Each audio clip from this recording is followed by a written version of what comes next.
Hola, ¿cómo están? Esperemos que estén ya listos para ver el tema de hoy, que es el de los comprobantes fiscales digitales por Internet, y que para efectos de esta videoconferencia nos referiremos como CFDIs.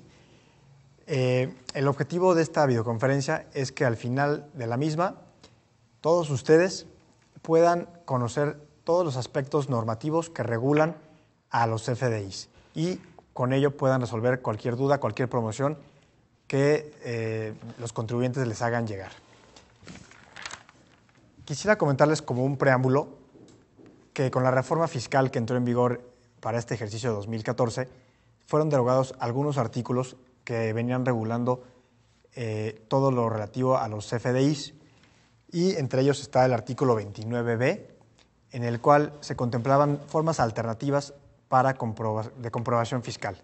Teníamos el comprobante fiscal impreso, que se conocía como el comprobante con código de barras bidimensional. También estaba la facilidad de utilizar el estado de cuenta como un comprobante fiscal y teníamos otros tipos de comprobantes como el boleto electrónico que utilizan las aerolíneas o las escrituras públicas que generan los notarios. A su vez se derogó el artículo 29C que contemplaba a los comprobantes simplificados, que son aquellos que se utilizan con operaciones celebradas con el público en general. Finalmente se deroga el artículo 29D, que consideraba todo lo relacionado con el comprobante que se debía acompañar para el transporte de mercancías. Entonces, como ya les comenté, estos artículos fueron derogados y el marco jurídico vigente para regular los comprobantes fiscales digitales está en el artículo 29 y 29A del Código Fiscal de la Federación y complementado con las reglas de carácter general que están contenidas en la Resolución Miscelánea Fiscal para 2014 y que también veremos más adelante en la presentación. Bueno, comenzamos con el artículo 29 y posteriormente en su material de apoyo que se les da como participantes van a podernos ir siguiendo y encontrar que veremos, como les comenté, el artículo 29, el artículo 29A, que mi compañera Alejandrina les explicará todos los requisitos que deben de cumplir los comprobantes fiscales digitales por Internet. Bueno, el artículo 29 nos dice que cuando las leyes fiscales establezcan la obligación de emitir un comprobante fiscal digital por Internet, tendremos que hacerlo mediante un documento digital. Entonces aquí lo más importante es ver primero que la obligación no está como tal en el artículo 29, sino que este solamente nos dice cómo debemos emitir ese comprobante fiscal, siendo que la obligación va a estar en las leyes fiscales, por ejemplo, en la ley del impuesto sobre la renta, en la ley del impuesto al valor agregado o en la ley del impuesto especial sobre producción y servicios. Y aquí debemos de ver cuándo nos obliga. Bueno, pues nos va a obligar por actos o actividades, por ingresos percibidos o por retenciones efectuadas de contribuciones. Y, como les dije, ¿cómo debemos de cumplir? Mediante un documento digital. Este documento digital lo generaremos a través de la página de Internet del SAT o bien a través de una figura jurídica de un tercero autorizado conocida como proveedor de certificación de CFDI, que son autorizados por el SAT y que más adelante analizaremos brevemente. La última parte de este artículo nos dice también que las personas deberán solicitar su CFDI cuando adquieran bienes o disfruten de su uso o goce temporal, cuando reciban servicios y cuando les sea retenida una contribución. El ejemplo más claro de esto es los sueldos y salarios. Nosotros como trabajadores, cuando nos pagan nuestro sueldo, el patrón nos retiene el impuesto correspondiente. Ahora, en su material van a poder ver que tenemos unos ejemplos de cuándo existe la obligación de expedir el comprobante fiscal digital y creo que con este cuadrito va a quedar más claro. Vemos que en la columna izquierda tenemos a la ley del impuesto sobre la renta y los casos en los que existe la obligación o no de emitir el comprobante. En el título 2 de las personas morales vemos que sí existe la obligación de emitir el comprobante. En el caso del título 3 de las personas morales con fines no lucrativos, vemos que también tienen la obligación. Por su parte, en el título 4 de las personas físicas, vemos que en el capítulo 1, por sueldos y salarios, no estamos obligados como trabajadores a emitir un comprobante fiscal digital, mientras que aquellas personas físicas que realicen actividades empresariales y servicios profesionales sí lo están, al igual que lo están los del capítulo 3, arrendamiento de inmuebles. Y no lo estarán los del capítulo 4, enajenación de bienes, capítulo 5, adquisición de bienes, capítulo 6, intereses, capítulo 7, premios, capítulo 8, dividendos y capítulo 9, otros ingresos. En el caso de IVA y de IEPS, cuando tengamos actos grabados, pues tendremos la obligación de emitir los comprobantes.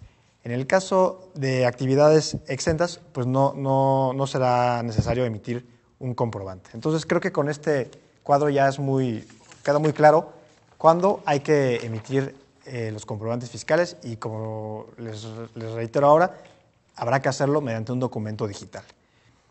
Ahora, un punto que les quiero comentar es que existen varias formas de llamar a los comprobantes. Sin embargo, el término correcto es comprobante fiscal digital por Internet, pero en la práctica es muy usual que, por ejemplo, si le llamemos factura, le llamemos nota de crédito, recibo de pago en parcialidades, recibo de honorarios, recibo de arrendamiento, carta de porte y, con operaciones con el público en general, también el ticket de la máquina registradora, el ticket de la máquina registradora de comprobación fiscal y la nota de venta. Sin embargo, como les comenté, todos son comprobantes fiscales digitales por Internet. Ahora, ¿qué debemos entender por concepto de un documento digital?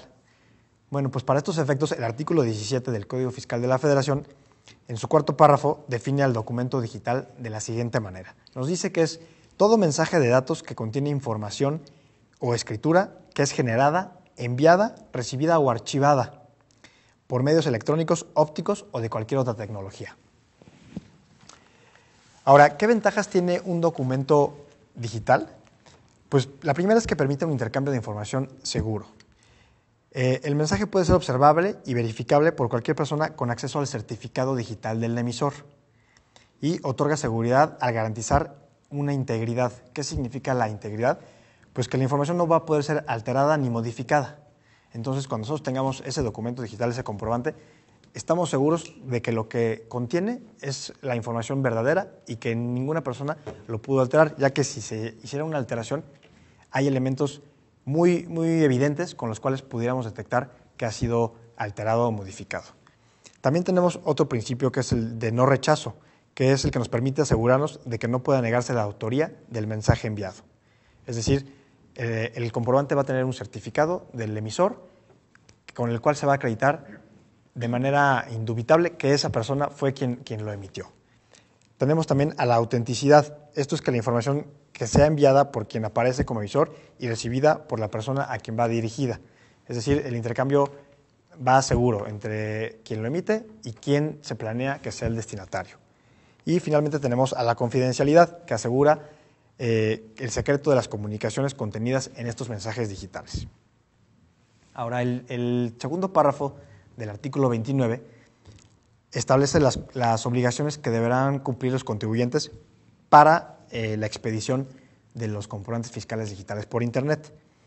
La primera de ellas es contar con un certificado de firma electrónica que conocemos como la FIEL, la firma electrónica avanzada. La fracción segunda nos indica que también es necesario que el contribuyente tramite ante el SAT el certificado de sello digital. Este certificado va a ser el que se va a incorporar al comprobante y que va a permitirnos identificar al autor de ese comprobante. Para estos efectos, los contribuyentes van a poder optar por el uso de uno o más certificados de sellos digitales, dependiendo, por ejemplo, habrá un contribuyente que tenga varios locales o establecimientos y a lo mejor por operatividad administrativa pudiera optar por tener más de un certificado en cada una de esas localidades. Sin embargo, pudiera también hacerlo con uno solo. Este sello digital, como les comenté, permitirá acreditar la autoría de los comprobantes fiscales digitales por Internet que expidan las personas físicas y las morales y están sujetas a la regulación aplicable a la FIEL. Aquí otro punto importante a comentarles es que la resolución miscelánea fiscal otorga una facilidad para la emisión de los comprobantes para que en lugar de que nosotros utilicemos el certificado de sello digital, únicamente para el caso de personas físicas podrán expedir el comprobante sin la necesidad de utilizar un certificado de sello digital y en sustitución de este podrán utilizar su fiel. La fracción tercera del artículo 29 nos habla de que debemos de cumplir también con los requisitos que se establezcan en el artículo 29A, que son ya requisitos en concreto con los cuales deberán cumplir como tal el comprobante fiscal digital por Internet y que más adelante mi compañera Alejandrina les explicará cada uno de ellos. Después tenemos la fracción cuarta, en la cual nos dice que los contribuyentes están obligados a remitir sus comprobantes fiscales digitales para su certificación al SAT. Aquí en este proceso el SAT va a hacer tres funciones principales. Una va a ser validar el cumplimiento de los requisitos del artículo 29A. La segunda va a ser asignar el folio al comprobante fiscal. Y la tercera es que le va a incorporar el sello digital del SAT, con el cual ya se conoce a este como el timbre fiscal y se supone que entonces en ese momento el comprobante ya ha sido validado. Ahora, como opción a no mandar el comprobante fiscal digital con el SAT, podemos mandarlo con los proveedores de certificación de CFDIs autorizados por el SAT. Estas personas, estos terceros autorizados, van a coadyuvar con el SAT realizando estas mismas funciones, la de validar los requisitos del 29A, la de asignar el folio del CFDI y la de incorporar el sello del SAT, además de que van a incorporar el propio sello de ese proveedor para saber qué proveedor fue el que realizó la certificación correspondiente. Un punto importante aquí es que el artículo 39 del recientemente publicado Reglamento del Código Fiscal de la Federación nos dice que el contribuyente tiene un plazo de 24 horas para remitir el comprobante al SAT o bien a un proveedor de certificación de comprobantes fiscales digitales por Internet para que lleven a cabo la certificación. Este plazo de 24 horas va a ser contado a partir de que se realiza la operación, acto o actividad que da lugar a la emisión del comprobante. Bueno, un poco relacionado también con lo que les comentaba de los proveedores de certificación de CFDI, es que estos deberán cumplir con ciertos requisitos en materia de tecnología y de seguridad y acreditar que cuentan con la capacidad suficiente para prestar este servicio. En caso de que estos proveedores no lleven a cabo bien sus funciones, existe en la miscelánea una facultad de la autoridad fiscal para amonestarlos, siempre y cuando se actualicen ciertos supuestos, o bien en casos más extremos, inclusive se puede revocar la autorización cuando se incumpla, ya sea con algún supuesto contemplado en las reglas, en el propio artículo 29, o bien en la propia autorización que se les expide a estos sujetos. Para estos efectos, para que el proveedor pueda realizar sus operaciones correctamente, es necesario que el SAT otorgue cierta información que les va a permitir desarrollar la función de una manera eficiente. Ahora bien, para la generación del comprobante, la regla del libro 2, 2511 de la Resolución Miscelánea Fiscal para 2014 nos establece que los CFDI que generen los contribuyentes y que posteriormente envíen a un proveedor de certificación para, obviamente, su certificación, deberán cumplir con ciertas especificaciones técnicas que están previstas en el rubro 1A, denominado Estándar de Comprobante Fiscal Digital por Internet, y en el rubro 1B, que se llama Generación de Sellos Digitales para Comprobantes Fiscales Digitales por Internet, ambos contenidos en el anexo 20 de la Resolución Miscelánea Fiscal. Por otro lado, tenemos que cuando los contribuyentes hagan uso del rubro 1C, que se llama Uso de la Facilidad de Ensobretado Adenda, van a necesitar incorporar este complemento al CFDI una vez que el SAT o el proveedor hayan validado el comprobante y le hubiese otorgado el folio. Les platico un poco de qué es la adenda. La adenda es un complemento en el cual se van a incluir ciertos elementos, por ejemplo, comerciales, que por la naturaleza de la actividad el contribuyente requiere plasmar en su comprobante, pero no se trata de ninguna manera de requisitos fiscales. Los requisitos fiscales se van a colocar o se van a integrar en otros complementos que veremos más adelante. Bueno, ahora, para la generación del CFDI, los contribuyentes van a poder adquirir, arrendar, desarrollar un sistema informático o bien utilizar los servicios de un tercero, siempre que los documentos que generen cumplan con los requisitos que les comenté ahorita en cuanto a las especificaciones técnicas y demás disposiciones aplicables y queden, muy importante, bajo el resguardo del contribuyente emisor, es decir, el que los emite los va a tener que guardar. Ahora, otro punto también considerable es que para prestar este servicio de certificación, los proveedores tendrán que tener una aplicación gratuita que sea accesible para el público en general. De hecho, este requisito o esta obligación por parte de los proveedores es muy importante y puede generar una amonestación o inclusive una revocación cuando no se cumpla.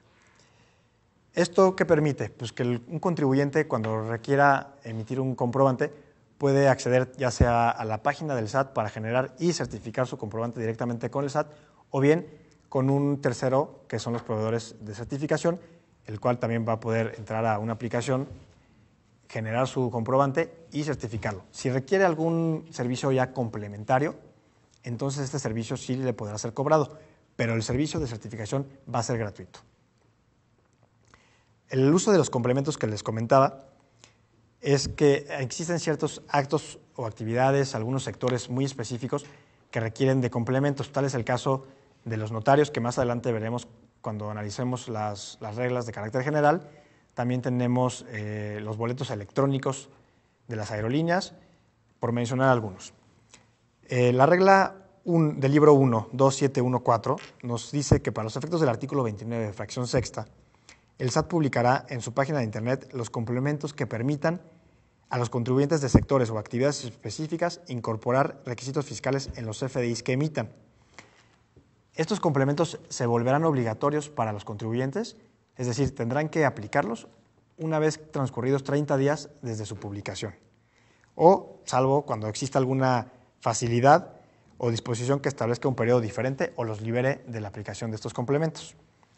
Ahora, en el próximo punto que tenemos es un cuadro que podrán ver en su material de apoyo, que se refiere a la estructura del CFDI. Y aquí se puede ver claramente cómo está estructurado el XML. En un primer nivel tenemos toda la información relativa a que va a ser el RFC del emisor, la fecha, el régimen, etcétera, requisitos que más adelante veremos. Y en un segundo nivel va a estar el complemento, que es el complemento que yo les mencionaba hace un momento. En el caso de los notarios tienen que poner un complemento, en el caso de los boletos de las aerolíneas tienen que poner otro complemento. Ahí iría en ese nivel este elemento. Después tenemos el complemento de certificación, en donde están contenidos el folio asignado por el SAT, la fecha y hora de certificación, sello digital del CFDI, número de serie del certificado digital del SAT y el sello digital del SAT. Y en un último nivel tenemos a la adenda, que es el que les comentaba, que es un complemento en el cual se pueden incorporar ciertos elementos comerciales. La regla del libro 1, 2729 de la Resolución Miscelánea Fiscal 2014 nos dice que el SAT va a proveer de una herramienta de recuperación de los CFDIs a los contribuyentes emisores para los CFDIs reportados por los proveedores cuando los mismos no tengan una antigüedad mayor a 90 días, contados a partir de la fecha de certificación. Esta es una herramienta muy útil porque a lo mejor si a un contribuyente se le pierde un comprobante, pues puede acceder a esta aplicación, a esta herramienta y hacerse del comprobante que a lo mejor no tenían bajo su control. El CFDI se considera expedido. Aquí, mucho ojo, este término de expedido no es lo mismo que generado. Generado es que se haga el comprobante, se llenan los datos, y expedido se le llama cuando ya una vez generado el comprobante es sellado con el certificado de sello digital del contribuyente y con el sello del SAT. Cuando tenga estos elementos vamos a considerar que se ha expedido un CFDI. Mientras no, en la primera etapa, como les mencioné, solamente lo estamos generando. Y recuerden que una vez generado, posteriormente tenemos que llevar a cabo su certificación. Igualmente, para la cancelación de los CFDIs, los contribuyentes deberán hacerlo utilizando su certificado de sello digital y esto nos asegura que cuando se cancelan, pues fue efectivamente porque esa era la voluntad del contribuyente, ya que nadie más lo puede cancelar si no es utilizando este certificado de sello digital que acredita la autoría del emisor o en este caso de la persona que desea cancelar el comprobante. En la próxima hoja que tienen en su material van a ver el procedimiento de una forma esquemática más clara. Se los voy a explicar. En la parte izquierda superior tenemos al contribuyente emisor, que es el que va a realizar el acto, actividad u operación por la cual debe emitir un comprobante. Lo puede hacer de dos formas. La primera, la del lado izquierdo, es generando el documento digital por medios propios. Una vez que lo genera, lo va a enviar para su certificación al proveedor autorizado de certificación, quien va a validar que se cumplan con los requisitos del 29A, asignar el folio e incluir el sello digital del SAT. Una vez que realiza esto, se lo va a regresar al contribuyente emisor para que éste, a su vez, entregue el archivo XML a su cliente, que es el contribuyente receptor, quien va, como más adelante les explicaré, va a poder verificar la autenticidad en el portal del SAT. El SAT finalmente va a almacenar, a guardar estos comprobantes en su base de datos. La otra forma, volvemos otra vez a la parte de izquierda superior, el contribuyente emisor no genera por medios propios, sino que lo genera a través de un proveedor autorizado o bien a través de la aplicación del SAT, ya sea que el proveedor o el SAT realicen el procedimiento de certificación, que como ya saben es la validación de requisitos, la asignación de folio e incluir el sello digital. Y una vez realizado esta operación, también se lo va a regresar al contribuyente emisor y se va a repetir el mismo procedimiento que ya vimos. Van a entregar el archivo XML a su cliente o contribuyente receptor. Una vez que el CFDI se le incorpore el sello digital del SAT, o en su caso el del proveedor de certificación de CFDI, la fracción quinta del artículo 29 nos dice que los contribuyentes deberán entregar o poner a disposición de sus clientes el archivo XML. Aquí es muy importante diferenciar entre entregar o poner a disposición. ¿Qué quiere decir por poner a disposición? Que no forzosamente se lo van a tener que entregar, sino que a lo mejor, no sé, una farmacia, compras algo, te dan tu ticket y ahí te dan una línea como de captura que tú vas a poder meterte a la página de internet y ahí descargar tu comprobante fiscal digital por internet. Entonces debemos entender que o te lo entregan, el archivo XML, o bien lo puedes tú descargar en la página de internet del contribuyente. Asimismo, es importante señalar que cuando les sea solicitada por el cliente, deberán los contribuyentes proporcionar una representación impresa. Y ojo, aquí es muy importante tener claro que esta solamente presume la existencia del comprobante digital. Sin embargo, con lo que realmente vamos a poder acreditar su existencia es con el archivo XML. Es decir, el que vale es el XML y no la representación impresa. A veces nos cuesta un poco de trabajo, o por la inercia o la costumbre, desprendernos del papel y acostumbrarnos al XML, pero esta es una transición que debemos aceptar y que debemos seguir, porque ahora ya todo es digital. Entonces, aunque les suene raro, el XML es el bueno. Ahora, respecto a la entrega del CFDI, la regla del libro 1, 2713 de la Resolución Miscelánea Fiscal establece que las instituciones de crédito, casas de bolsa, sociedades financieras de objeto múltiple reguladas, entre otras instituciones pertenecientes al sistema financiero, van a poder entregar o enviar a los usuarios de CFDI el CFDI en la fecha de corte, o bien cuando las disposiciones financieras lo señalen. La fracción sexta habla de cumplir con las especificaciones que en materia de informática determine el SAT mediante reglas de carácter general. Como ya les comenté hace un momento, estas son aquellas que están contenidas en el anexo 20 de la Resolución Miscelánea Fiscal. De conformidad con el artículo 29, párrafo tercero, los contribuyentes podrán comprobar la autenticidad de los FDIs que obtengan. ¿Y cómo lo harán? Pues esto a través de una consulta en la página de internet del SAT, en el que van a poder ver si el número de folio que ampara el comprobante fiscal digital fue autorizado al emisor y si al momento de la emisión el comprobante fiscal, si al momento de la emisión del comprobante fiscal digital el certificado que ampara el sello digital se encontraba vigente y registrado en dicho órgano desconcentrado. Al respecto, la Resolución Miscelánea Fiscal en el libro 2, 2514, denominada Servicios de Validación del CFDI, establece también que el SAT va a proporcionar dos tipos de herramientas para los contribuyentes a fin de que estos puedan validar la existencia de sus comprobantes. Va a ser una herramienta básica en la cual los contribuyentes van a poder incluir o ingresar un comprobante uno a uno y ahí el sistema les va a arrojar que sí es válido y que sí existe en el sistema o bien que no está. Y hay una herramienta nueva que es una herramienta de validación masiva en el cual se va a conectar el software del contribuyente con el del SAT y se va a hacer una validación en masa que va a resultar resulta muy útil para comprobar los comprobantes fiscales digitales en el caso de contribuyentes que tienen operaciones con altos volúmenes. Finalmente, un comentario en cuanto al artículo 29 es que se incluyó la obligación para que se emita también un CFDI en el caso de devoluciones, descuentos o bonificaciones, que anteriormente no se contemplaba en la ley, pero sin embargo en la práctica siempre se hacía usualmente, se emitía un comprobante por estos conceptos, aunque no era legalmente obligatorio, ahora ya lo es. Y bueno, compañeros, vamos a hacer una pausa y en el próximo capítulo de esta videoconferencia, mi compañera Alejandrina les va a explicar los requisitos contemplados en el artículo 29A del Código Fiscal de la Federación.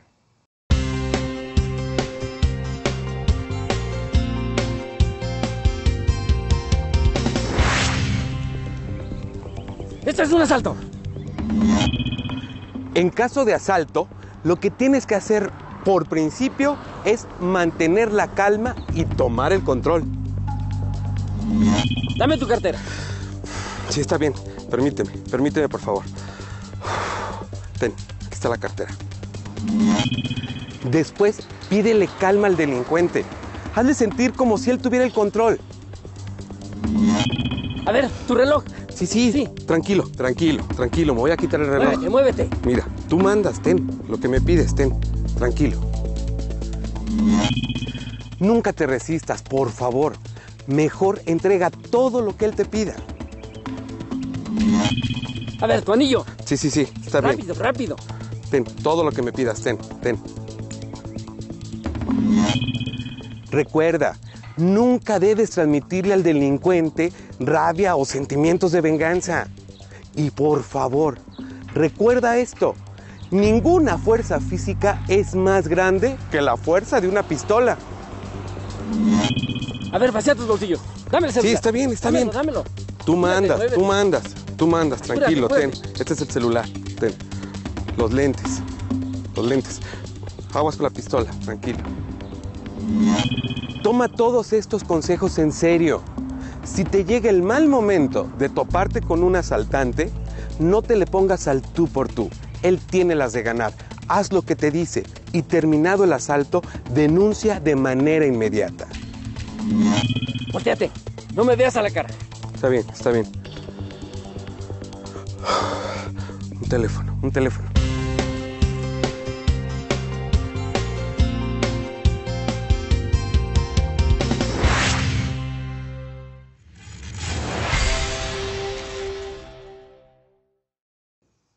Hola, ¿qué tal? Bueno, pues vamos a seguir con el tema de CFDI. Ya terminó nuestro compañero Beto, ahora voy a seguir yo con los requisitos que establece el artículo 29A.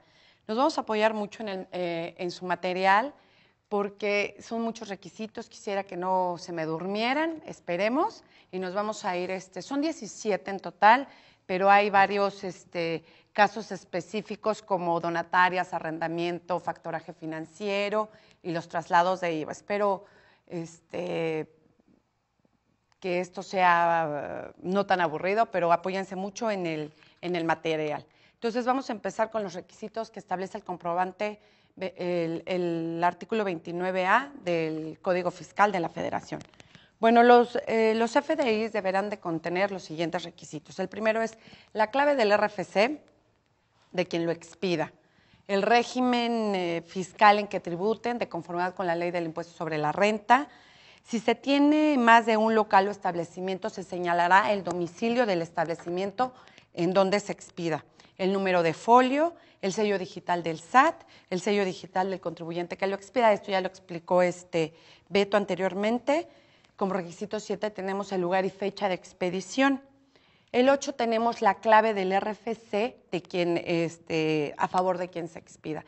En estos casos hay situaciones en las que no se encuentra dado de alta la persona a quien se le va a expedir el RFC. Entonces la resolución miscelánea te menciona que va a haber una clave genérica que esta es la XAXX01010130.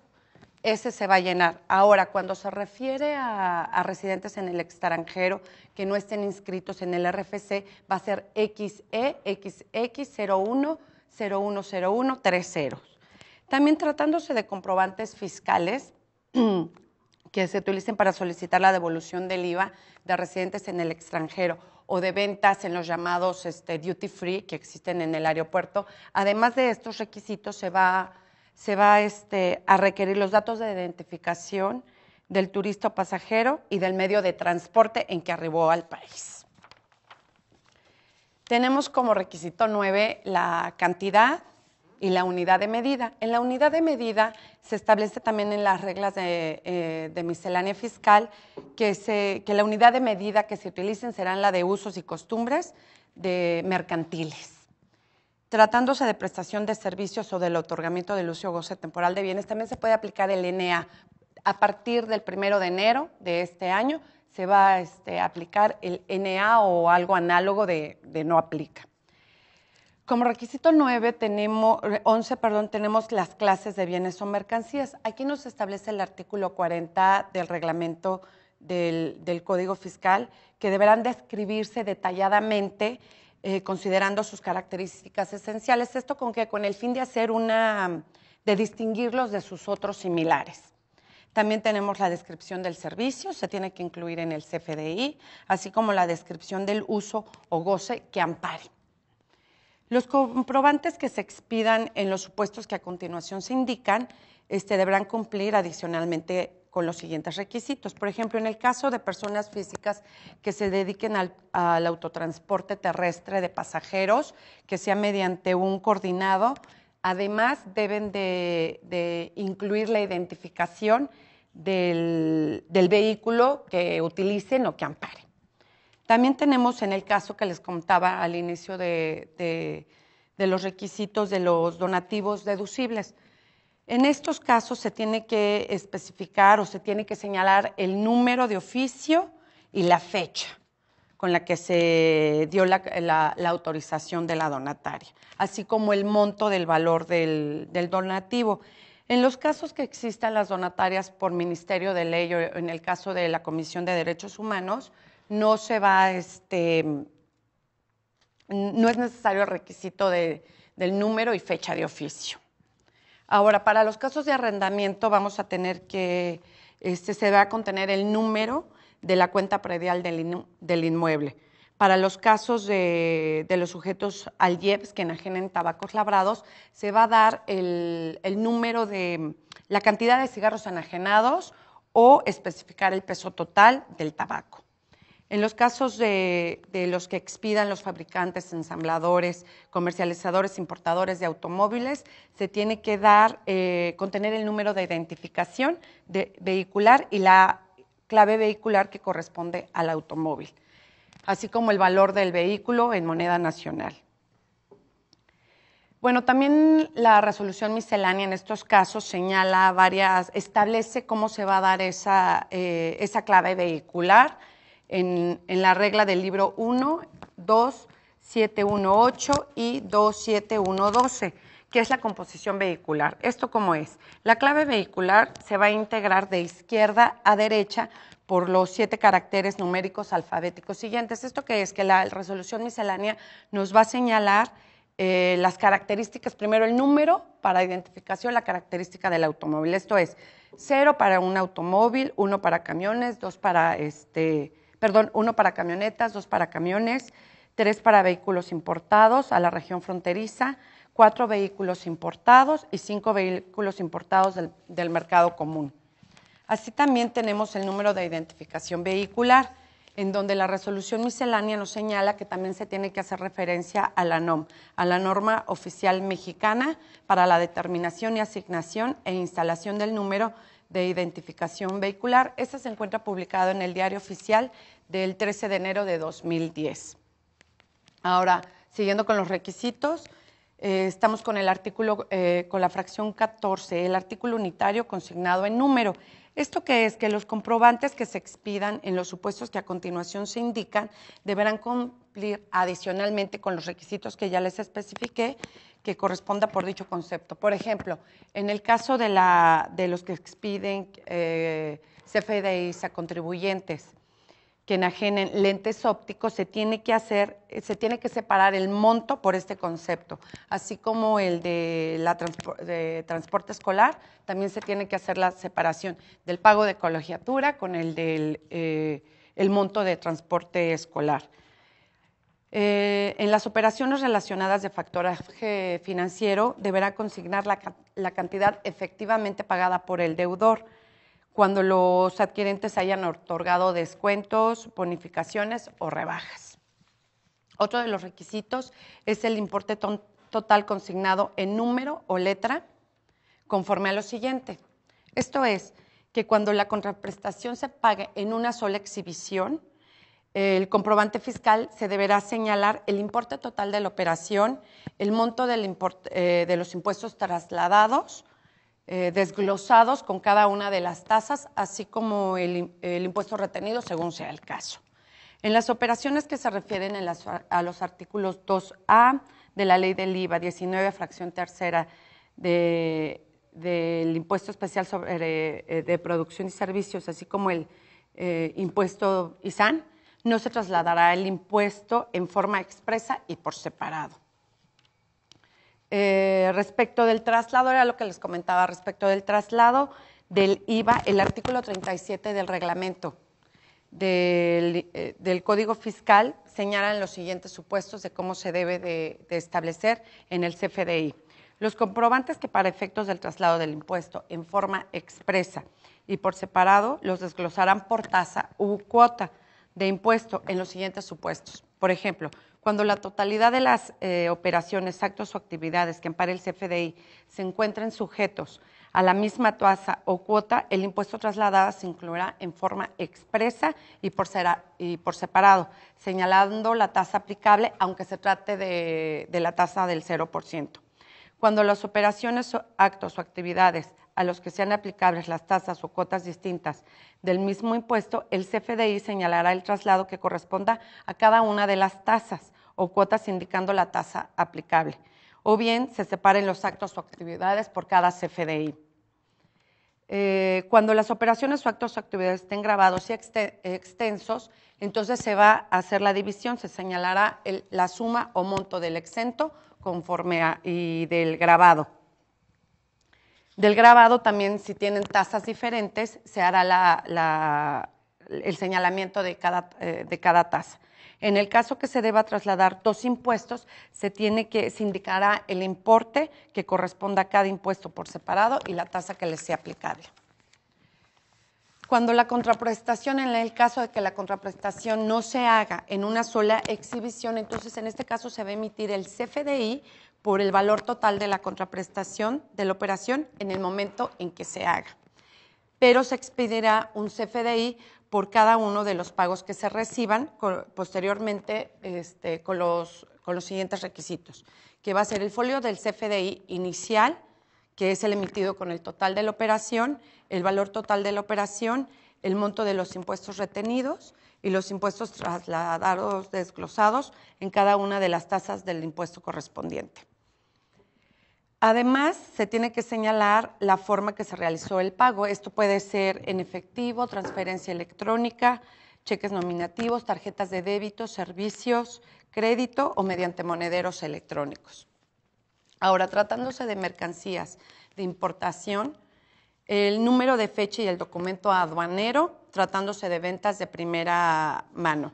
En caso de hacerse a través de un tercero, se tendrá que incluir el número y fecha del documento aduanero, los conceptos y montos por contribuyente directamente al proveedor extranjero y los importes de las contribuciones pagadas con motivo de la importación.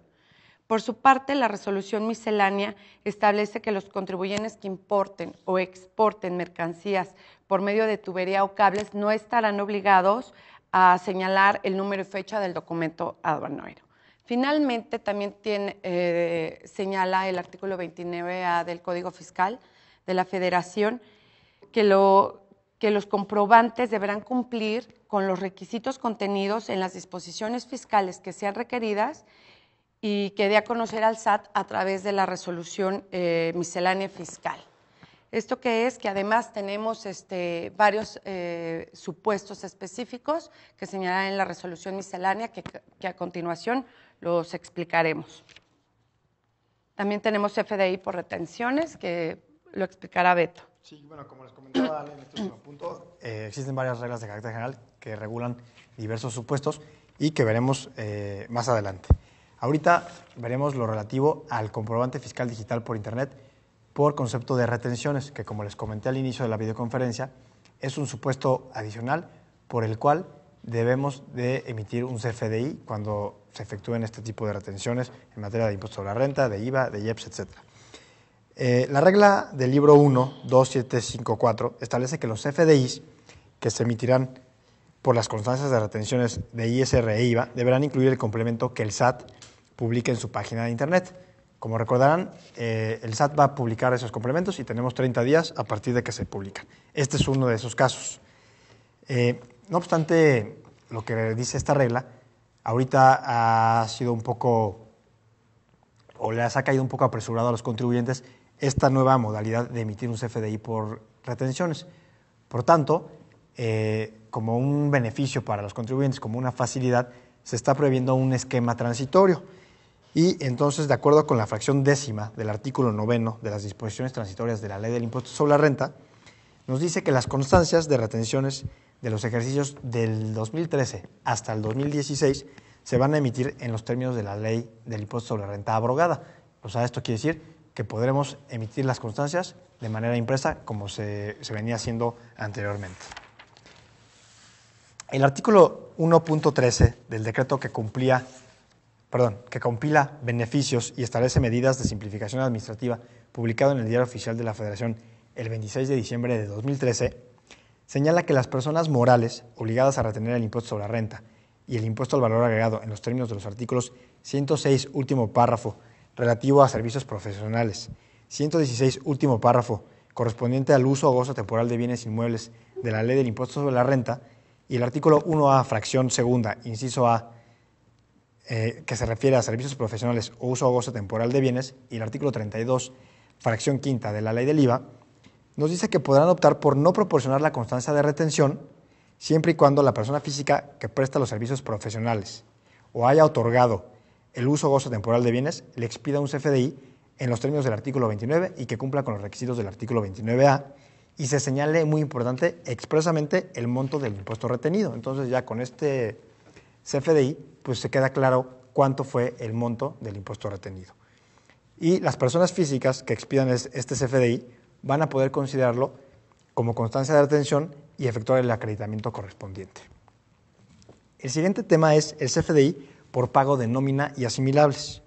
El artículo 27, fracción quinta, segundo párrafo de la Ley de Impuestos sobre la Renta, ahora sí que alineándose a esta modernidad de la era digital, establece como requisito que para deducir salarios y conceptos asimilables de los pagos correspondientes estén amparados en un CFDI. Entonces ya los sueldos y salarios deben constar en un CFDI. Asimismo, el artículo 99, fracción tercera de la Ley del Impuesto sobre la Renta, señala que los empleadores, es decir, los patrones, van a expedir y a entregar un CFDI cuando hagan pagos por salarios y asimilables en la fecha en la que se realice la operación, es decir, en la fecha en que le pagan al trabajador. No obstante esto, la regla del libro 1, 2753, indica que los contribuyentes podrán expedir los CFDIs por las remuneraciones que cubran a sus trabajadores antes de la realización de los pagos correspondientes o bien después, dentro de los 3 días hábiles posteriores a la realización efectiva de dichos pagos. Es decir, la miscelánea está dando una facilidad a los patrones para que ellos se organicen operativamente y administrativamente y decidan si lo hacen antes o lo hacen después. En este último caso, si optan por pagarlos dentro de los 3 días hábiles por emitir el comprobante 3 días hábiles posteriores a la realización efectiva de los pagos, considerarán como fecha de expedición y entrega de tales comprobantes la fecha en que se realice el pago de dichas remuneraciones. Es importante que entreguen o envíen el formato XML a sus trabajadores. Y la miscelánea, como facilidad, hasta el 30 de junio de 2014, permite que si no se puede enviar o entregar el XML, lo hagan a través de una representación impresa que va a tener que cumplir con ciertos requisitos. Bueno, eso sería todo en cuanto a los comprobantes por retenciones y de sueldos y salarios.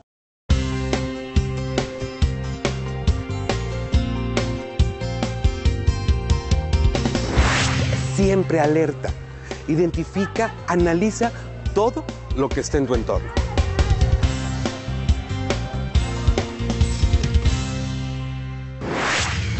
Cuando salgas de tu casa o de tu oficina, checa algún automóvil que te parezca sospechoso o una persona que te parezca sospechosa.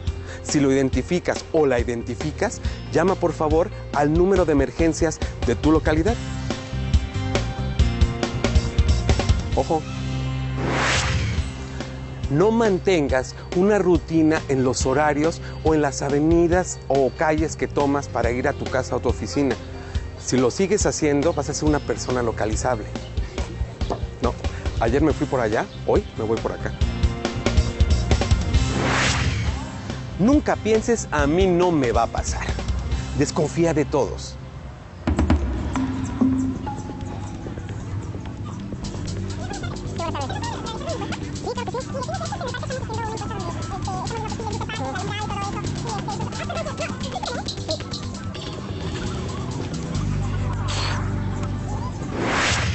Y si te toca la de malas, que un delincuente te asalte, mejor prevénlo.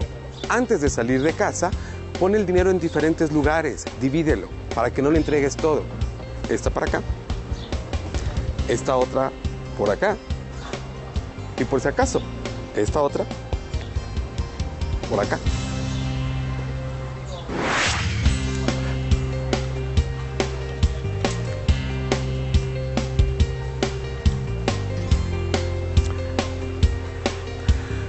Cuando vayas caminando por la calle y veas una persona sospechosa, deja una distancia de mínimo 20 metros entre esa persona y tú.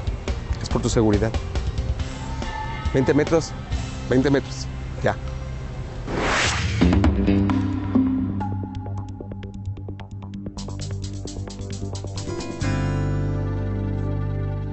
Fíjense bien. El peor enemigo de un delincuente son las distancias largas. Ellos necesitan estar cerca de ti para atacarte. ¿Te fijaste? Mejor te acompaño. Vamos. ¿Estudias o trabajas o a qué te dedicas?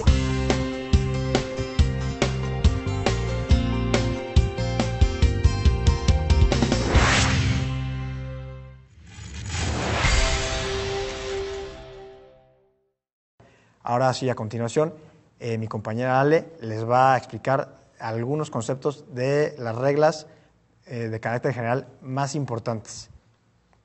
Ale. Bueno, pues vamos a iniciar con son muchísimas reglas, pero vamos a iniciar con las más importantes y que tenemos que ver. Bueno, una de las reglas que tenemos que observar es que los contribuyentes que emitan y reciban el CFDI están obligados a almacenarlos en medios magnéticos, ópticos o de cualquier otra tecnología en su formato electrónico XML que ya había explicado Beto. Después tenemos los CFDIs para comisionistas.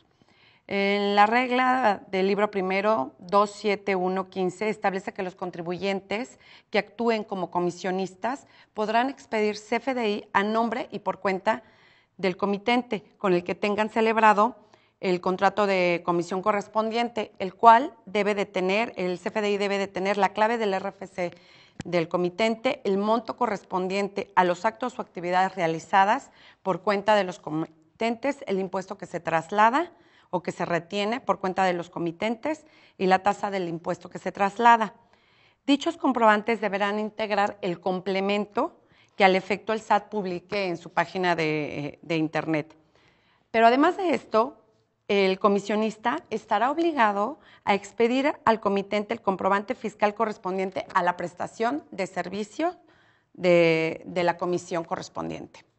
Después vamos a ver los comprobantes fiscales emitidos por residentes en el extranjero sin establecimiento permanente en México.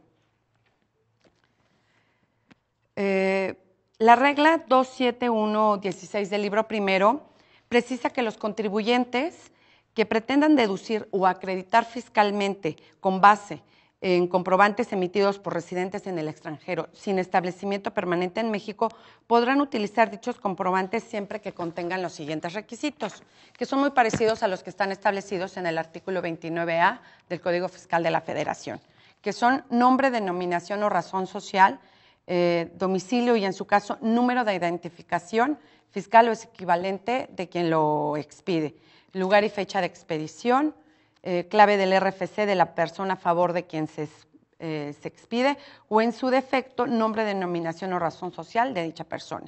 La cantidad, la unidad de medida, clase de bienes o mercancías o descripción del servicio que se otorgue, el valor unitario, el importe total o consignado en número o letra, y tratándose de la enajenación de bienes o el otorgamiento de uso o goce temporal, el monto de los impuestos retenidos, así como los impuestos trasladados, desglosados en cada una de las tasas del impuesto correspondiente.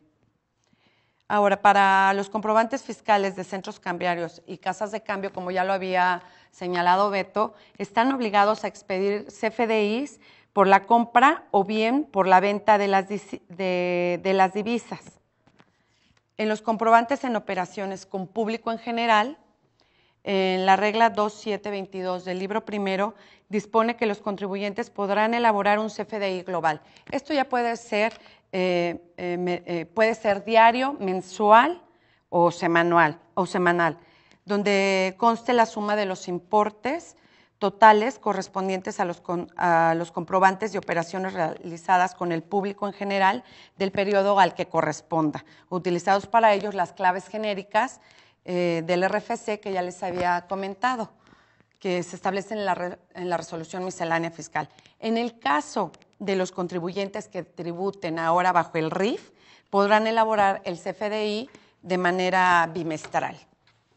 Los comprobantes de operaciones realizadas con el público en general deberán contener los requisitos siguientes, que es el RFC de quien lo expide, lugar y fecha de la expedición, valor total de los actos o actividades realizados, la cantidad, la clase de los bienes o mercancías o descripción del servicio o del uso que goce que ampare, así como, cuando así proceda, el número de registro de máquina, equipo o sistema y, en su caso, el logotipo fiscal. Dichos comprobantes podrán expedirse en alguna de las formas siguientes, esto es, pueden ser impresos en original y copia, debiendo contener impreso el número de folio en forma consecutiva previamente a la utilización de los mismos. O pueden ser emitidos en copia de la parte de los registros de auditoría de las máquinas registradoras, en las que aparezca el importe de la operación de que se trate y siempre que los registros de auditoría contengan el orden consecutivo de los comprobantes y de las operaciones, así como el resumen total de las ventas diarias. Pero tiene que ser revisado y firmado, ya sea por el auditor interno de la empresa o por el contribuyente. Y la tercera es el comprobante emitido por los equipos de registro de operaciones con el público en general, siempre que cumpla con una serie de requisitos. Estos son: contar con sistemas de registro contable electrónico que permita identificar en forma expresa el valor total de las operaciones celebradas cada día con el público en general, así como el monto de los impuestos trasladados en dichas operaciones. Que los equipos para el registro de las operaciones con el público en general cumplan con los siguientes requisitos. Estos que son: contar con dispositivos que acumule el valor de las operaciones celebradas durante el día, así como los montos de los impuestos trasladados en dichas operaciones.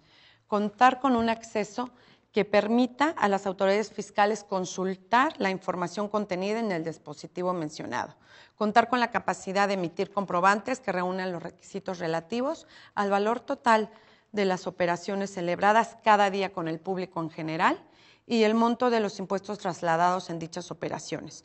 Contar con la capacidad de efectuar en forma automática al final del día el registro contable de la cuenta y subcuentas afectadas por cada operación y de emitir un reporte global diario. que formule un comprobante fiscal que integre todas las operaciones realizadas con el público general durante el día. Los CFDIs globales se formularán con base en los comprobantes de operaciones con el público en general, separando el monto del IVA del de IEPS a cargo del contribuyente. Cuando los adquirentes de los bienes o receptores de los servicios no soliciten el comprobante, los contribuyentes no van a estar obligados a expedir comprobantes fiscales por operaciones celebradas con el público en general cuyo importe sea inferior a 100 pesos. Después tenemos la emisión del CFDI a través de medios electrónicos. Como comenta ahorita Ale, yo voy a continuar con la regla que se refiere a la emisión de CFDI a través de medios electrónicos. Como les comenté en un inicio, tenemos la opción de hacerlo a través de la página de internet del SAT o bien hacerlo a través de un proveedor de certificación autorizado por el SAT. Bueno, pues existe un tercer elemento, una tercera forma de hacerlo, que es a través de la herramienta denominada Sistema de Registro Fiscal Mis Cuentas, a que se refiere la regla 27121 del libro 1 de la miscelánea, en el cual nos dice que podrán expedir CFDI a través de dicha aplicación utilizando la contraseña del propio contribuyente y que a dichos comprobantes se les incorporará el sello digital y serán válidos para deducir y acreditar fiscalmente. Si se dan cuenta, es prácticamente el mismo procedimiento, pero por otro conducto. Y estos CFDIs podrán imprimirse ingresando en la página de internet del SAT, en la opción factura electrónica, y de igual forma los contribuyentes no estarán obligados, o más bien los contribuyentes que expidan el CFDI a través de esta herramienta de sistema de registro fiscal, obtendrán el archivo XML en la página de internet del SAT, el cual estará disponible en la opción factura electrónica, por lo que los emisores de CFDI no se encontrarán obligados a entregar materialmente dicho archivo. Después tenemos los... Esto es muy importante porque pareciera, por regla general, en todos los demás supuestos, el contribuyente que expide, que realiza la operación y que expide el comprobante, sí está obligado a entregar o bien a poner a disposición de su cliente el comprobante. Esta es una excepción a ello, ya que el contribuyente receptor tiene la facilidad de acceder a la página de internet y obtener ahí su archivo XML. Después tenemos la regla 27123 también del libro 1 de la resolución miscelánea, relativo al comprobante que deben de amparar el traslado de mercancías, que como les comentaba al inicio, estaban antes en el artículo 29D, que fue derogado. Bien, ahora esto se incluye aquí como facilidad en esta regla y nos dice que los propietarios de mercancías nacionales que formen parte de sus activos podrán acreditar únicamente el transporte de dichas mercancías mediante un CFDI o un comprobante impreso por ellos mismos en el que consignen lo siguiente: un valor cero, la clave del RFC genérica para operaciones con el público en general, y en clase de bienes o mercancías se especifique el objeto de la transportación de la mercancía. Estos son los requisitos que deberá de cumplir el CFDI o bien el impreso. Y tratándose del impreso, en adición a los que les comenté ahorita, van a tener que contener también el lugar y fecha de expedición, la clave del RFC de quien lo expide, el número de folio consecutivo y, en su caso, serie de emisión del comprobante. Y, finalmente, la descripción de la mercancía a transportar.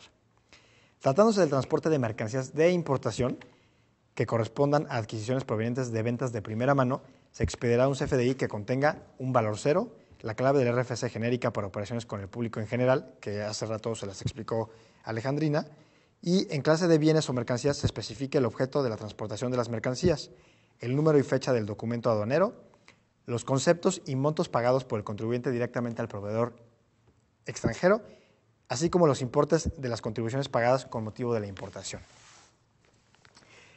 También tenemos que los contribuyentes dedicados al servicio de autotransporte terrestre de carga deberán expedir el CFDI que ampare la prestación de este tipo de servicios, mismo que deberá contener los requisitos establecidos en el artículo 29A del Código Fiscal de la Federación, o bien un comprobante impreso que cuente con lo siguiente: lugar y fecha de expedición, la clave del RFC de quien lo expide, número de folio consecutivo y, en su caso, serie de emisión del comprobante y la descripción de la mercancía a transportar.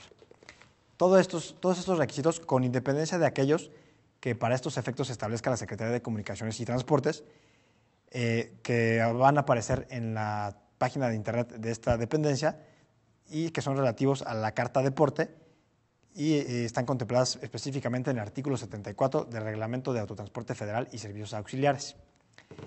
Es importante señalar que este comprobante del que estamos hablando no va a relevar al transportista de la obligación de contar con la documentación que acredite la legal tenencia de las mercancías, según se trate de mercancías de procedencia extranjera o nacional, ni tampoco de la obligación de expedir al adquirente del servicio de transporte el CFDI que le permita la deducción de la erogación y el acreditamiento de las contribuciones generadas por la erogación efectuada. También tenemos otra regla que se refiere a las operaciones traslativas de dominio de bienes inmuebles celebrados ante notario. Es decir, cuando uno vende una casa, un edificio, etcétera, inmuebles y que tienen que formalizarse ante un notario. Bueno, la regla 27125 del libro 1 establece que este tipo de operaciones celebradas ante notarios, los adquirentes de dichos bienes comprobarán el costo de adquisición para efectos de deducibilidad y acreditamiento con el CFDI que dichos notarios expidan por los ingresos que perciban, siempre y cuando estos notarios incorporen el complemento correspondiente que se va a publicar en la página de internet. Es decir, el notario da constancia de una enajenación de un inmueble y en el CFDI en el que va a plasmar sus honorarios, ahí va a incluir un complemento en el que va a plasmar el costo de adquisición de ese bien inmueble. Y entonces, con ese CFDI, que realmente es el CFDI de los honorarios del notario, el contribuyente va a poder utilizarlo como su constancia de costo de adquisición.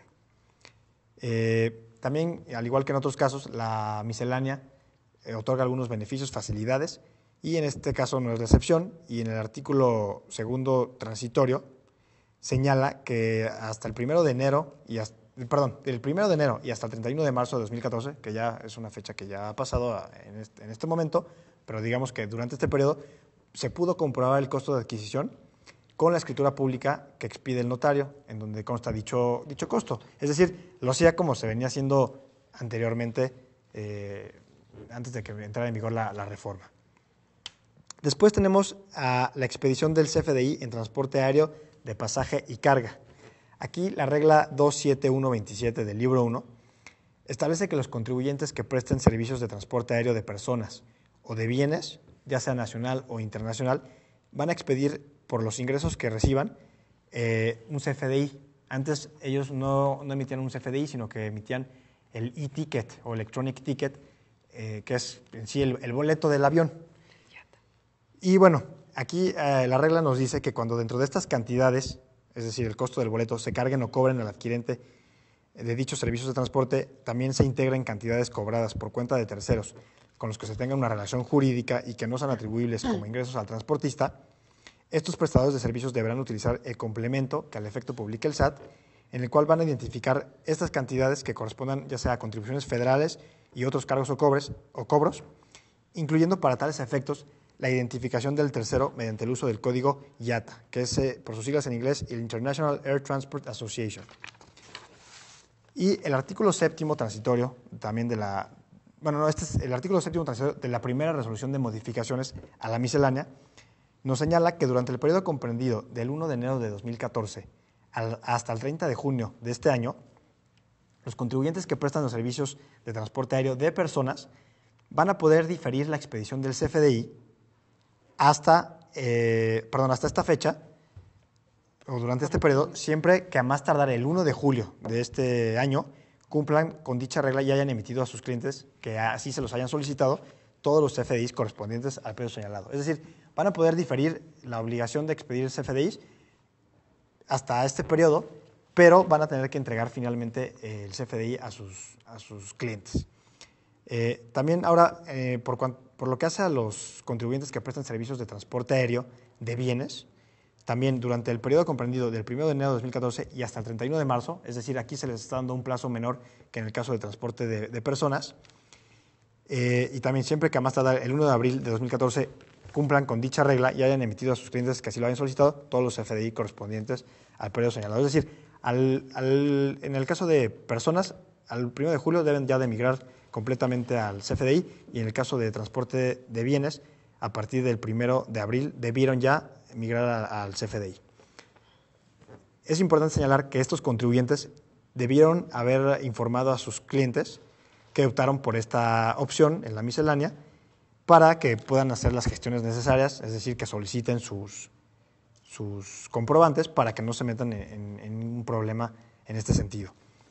Los contribuyentes que adquieren servicios de transporte aéreo de prestadores de servicios que hayan optado por diferir la emisión de CFDI en los términos de este artículo transitorio, para efectos de comprobar deducciones o acreditamientos, en su caso podrán utilizar las copias de boletos de pasajeros, los comprobantes electrónicos denominados boletos electrónicos o e-tickets, que amparen los boletos de pasajeros, las guías aéreas de carga, las órdenes de cargos misceláneos y los comprobantes de cargo por exceso de equipaje y por otros servicios asociados al viaje, siempre y cuando obtengan el CFDI correspondiente a más tardar el 31 de diciembre. Es decir que no se preocupe, o si algún contribuyente les expone la duda o su preocupación, inquietud de que ahorita no cuentan con un CFDI, díganles que no se preocupen, que derivado de esta regla miscelánea van a poder utilizar el boleto del avión y con ello van a poder hacer la deducción y acreditamiento correspondientes.